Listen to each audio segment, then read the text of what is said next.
Josiane, lorsqu'on veut procéder à l'achat d'une entreprise, ben ça va demander beaucoup d'efforts, du temps, ben, on va peut-être investir un peu de sous. Ce qui peut être inquiétant, c'est que lorsqu'on arrive pour conclure la transaction, on arrive trop tard, le vendeur l'a déjà vendu à quelqu'un d'autre, il a pris la décision de ne plus vendre. Fait que, y a-t-il une façon que je peux faire pour m'éviter d'être dans cette situation-là, une lettre d'intention, quelque chose que je peux signer avec le vendeur et que l'acheteur doit signer, évidemment?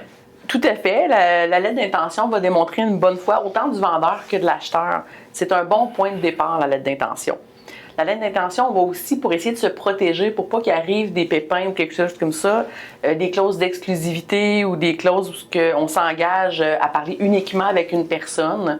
Donc ça, c'est des clauses très intéressantes à inclure.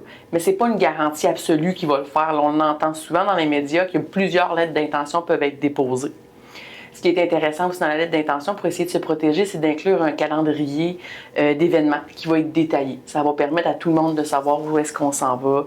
On va aussi, idéalement, indiquer les principales conditions, un prix de vente approximatif qui va évidemment bouger dans le temps avec les vérifications faites.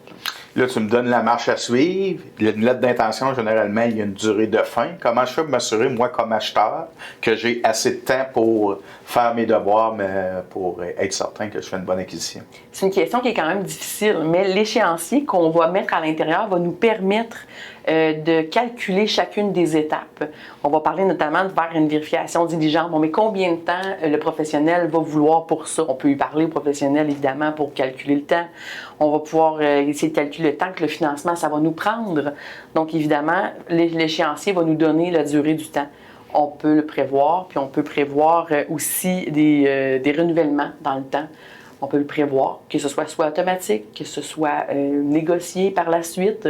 Donc, elle peut être prolongée, cette lettre-là. Donc, le contrat pré-acquisition peut s'avérer aussi important que le contrat d'acquisition en lui-même. Il s'avère aussi important. Puis, tu sais, si on veut jaser un petit peu du temps qu'on doit prévoir, c'est sûr que ça dépend de la taille d'entreprise aussi. Une petite entreprise, peut-être que quelques semaines va fonctionner, mais en bas de 3 mois, jamais on va être capable de faire rencontrer les délais, même avec les professionnels et toute la rapidité voulue.